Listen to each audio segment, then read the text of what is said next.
Mga man, ako ngayon minumulto eh. Legit. So kung meron hong kababalaghan nangyari sa buong buhay ko na talaga masasabi kong totoo, yun talaga totoo kasi nadinig ko talaga eh. Yung isang radyo nandun sa ilalim, ang bigla na lang tumunog. Ko talaga siyang siniseryoso kung alam ko naman na totoo, may part na totoo. Ayoko siyang i-take personally kasi grabe, sobrang malas namin mga man. Bakit? Anak ng pating. Yung, di ba, ang sabi sa atin,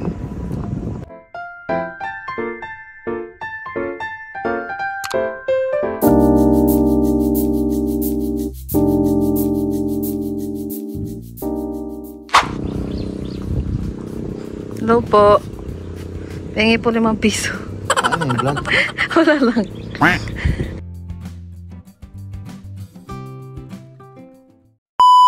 Mga angiti. Grabe, sobrang malas namin mga man.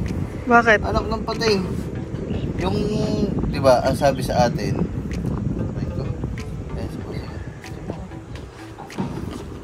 Ito yung drinks natin. Thank you po. ang malas namin, di ba, napanood niyo yung vlog ko. Na magpapakabit ng net. Magpapakabit kami ng internet. Ang sabi kasi sa amin, pinabukas-bukas na kasi kami. Tapos ang sabi nila, yung bukas-bukas, tapos biglang, ano na lang, biglang out of nowhere. Ngayon, kanina pa kami nasa bahay, tapos ngayon nakakain kami sa labas. Bigla naman tumawag. Ang sabi, kanina pa daw andun na daw yung internet. Eh, sabi, tumatawag daw sa akin. Eh, wala naman natawag. Wala naman tumatawag sa akin. Wala din tumatawag kay Love. Kaya, sayang. Isipin nyo mga man, siguro mag-iisang linggo na ako nag-aantay. Tapos kung kailan kami wala sa bahay, tsaka biglang dumating. Eh, dinapuspo na naman. Ayop na yan. Bukas. Pero sabi naman, sigurado na bukas. Sana talaga makabitan na kami. Hindi sana ngayon.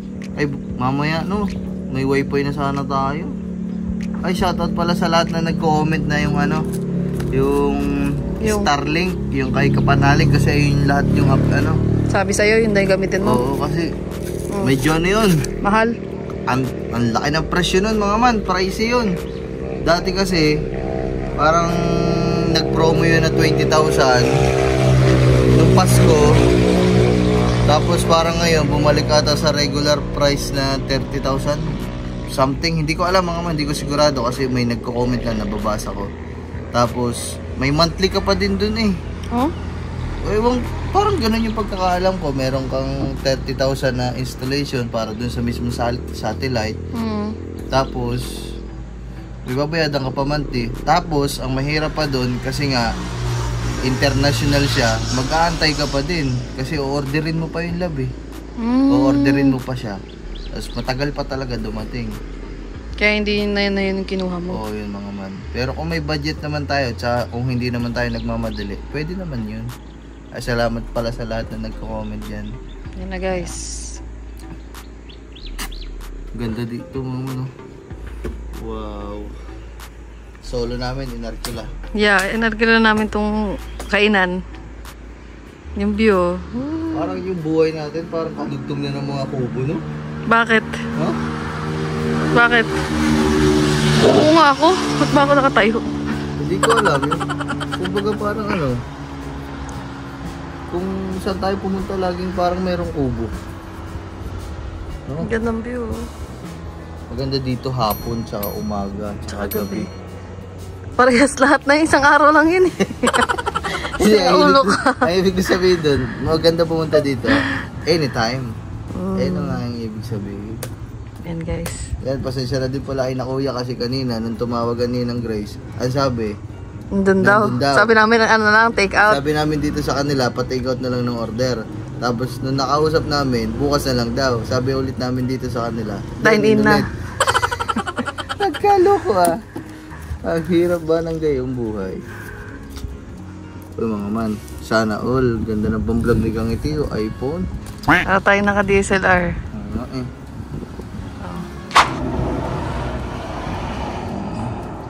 Diretso kami dito guys, pagkabangon namin. Ay hindi, nag-ano muna kami. Nagigising ko lang din, late na ako na. Kasi umaga na kami natulog. Nakatulog kami, alas 5 na ng umaga. Kaya nagising ako, 11 na ng tanghali. Tapos pagka ano namin, pumunta kami dito sa kainan. Hanap kami ng kainan. Nandito kami napadpad. Bago lang tayo, no? Oo, siguro may mga ilang buwan. Bago pa yung mga ano. Boss, ilang buwan na kayong open? Matagal na din. Mga ilang buwan na din. Nadadaanan lang namin sila. Hindi lang kami napapadpad. First time lang namin dito kumain dito. Ano to? Along the road, papunta ng ano, Papaya. Doon yung Papaya, mga man. Dito yung Look. Safe yan. Oo nga, Papaya nga dyan, pagayan, pataas. Sarap. Uwa, puta na. So, refreshing na dito na. Grabe naman. Opo, para lang nainom ng buko. Uy, yung sarap ng iced tea. Talagang lasa siyang iced tea. Hindi siya yung iced tea na juice. Parang, Ano iced tea na juice? Iced tea nga yung juice. hindi yung... Parang may tea talaga siya. Ito yung lasa niya. Di ba yung sa juice kasi parang asukal lang? Ibig sabihin. Ang aliwalas dito mga man. Tinan nyo naman kasi, bundok ang tanawin namin dito. Sino kaya may-ari nito, no? Ite-bring mo daw. Parang wala akong magano. Boss, sino interview? Sinong may-ari nito, boss? Taga dito lang din? Taga bayan. Diba? Sarap na yung ano. Dito ka nakatira sa Batangas. Tapos nagawin mo. Bibili ka ng mga lupa sa Batangas. Papagawa mo lang ganda. Mga business. Ang ganda. Ganda yung gusto ko sa kubo eh.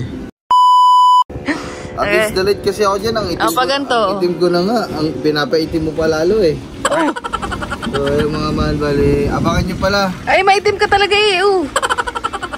Abangan nyo pala mga man. Speaking of kubo kasi sa vlog ni Kangiti natin papaayos natin yung kubo. Hindi naman papaayos kasi wala naman sira.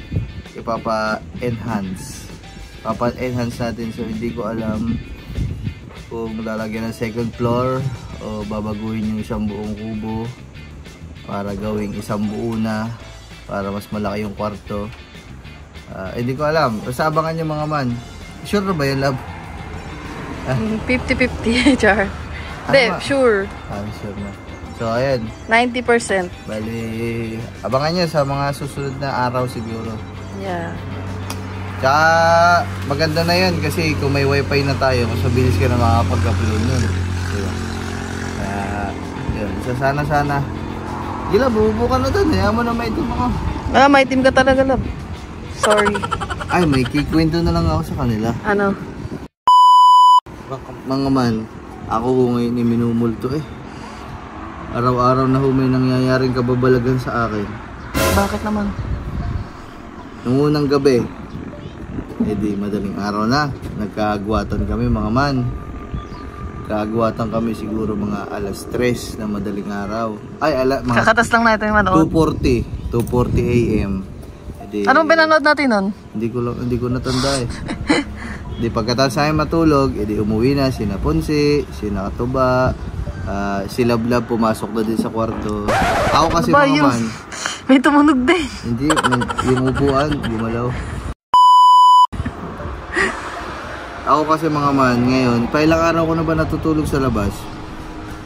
Padalawa. Ayun yung unang araw ko na matutulog ulit sa labas kasi nga, dun sa kabilang kubo kasi mga man. Si Yumi kasi, tigisa kasi kami ng katabi ngayon batulog. Si Yumi, sobrang sela ng pagbubuntis kasi sobrang laki ng tiyan.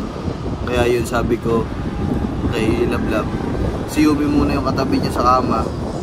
Tapos ako naman kay Sophie kasi si Sophie may sakit.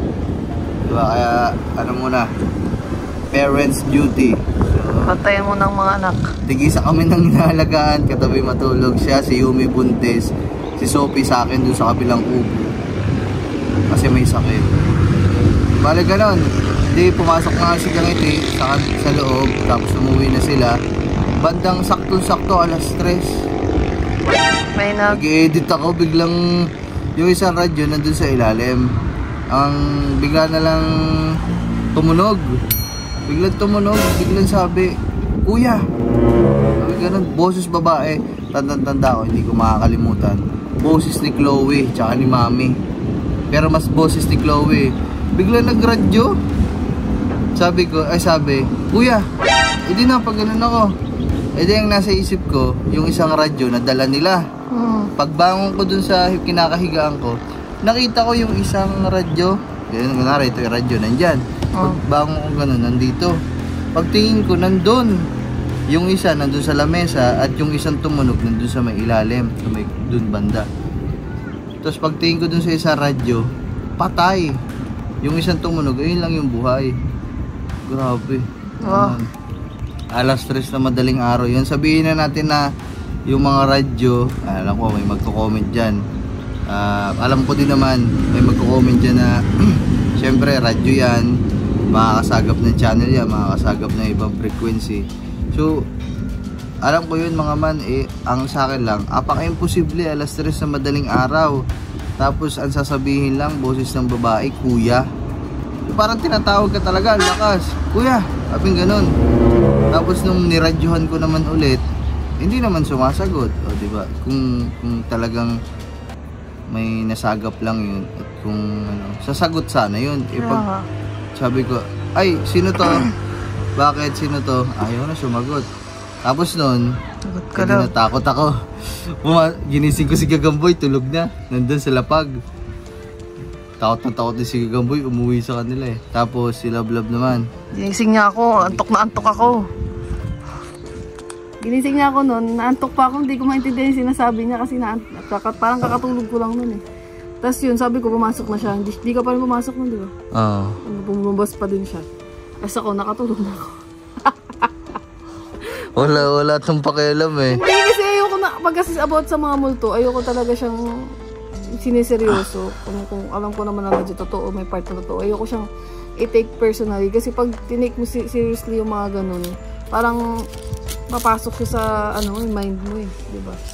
Ganun naman yun eh, pag sineryoso mo yung mga ganung pangyayari. Talagang ikaw yung papasukan, hindi mawawala sa isip mo. Ayun, hindi ko na pinansin. So... Depende na lang kung ako yung naka-experience ng ganun. Kahit pa nakaganyan, kitang-kita ko lang. Kung hindi naman ako naka-experience, kunento lang. Hindi ako matatakot. Kung ako yun, syempre matatakot ako katulad sa kanya, diba? Takot ko talaga nun mga man. Legit. So kung meron hong kababalaghan nangyari sa buong buhay ko na talaga masasabi kong totoo, yun talaga totoo kasi nadinig ko talaga eh. Katatapos. Baka si mama mo yun. Kuya, hindi naman kuya ang tawag sa akin ng mama. Ken ang tawag sa akin. Baka naman babae mo yun. Kailan pa tatawag sa akin ng kuya ang babae ko? Dapat be. Be. Ayun na. Ayun na pagkain natin guys. Let's go. Mamaya, abangan nyo pagkatapos ng aming pagkain. Meron pa ako sumunod dong experience. Next kababalatan. Ayun pala. Yan na. Ito na, binibidyan ko. Ayun na, bigyan ko. Adobong ano? Ayun, sanya. Thank you po. Wow. Nice.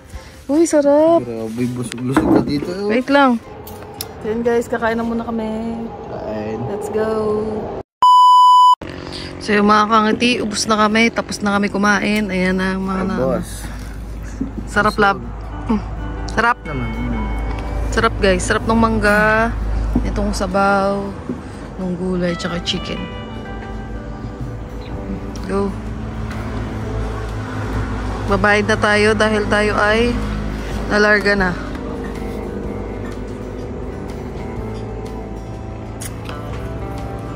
Magkano lab?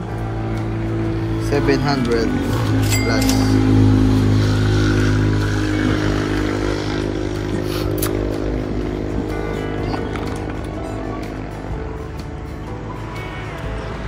Sarap. So yun guys, let's go. Pakita mo yung hagdan. Mukat na hagdanin. So cute.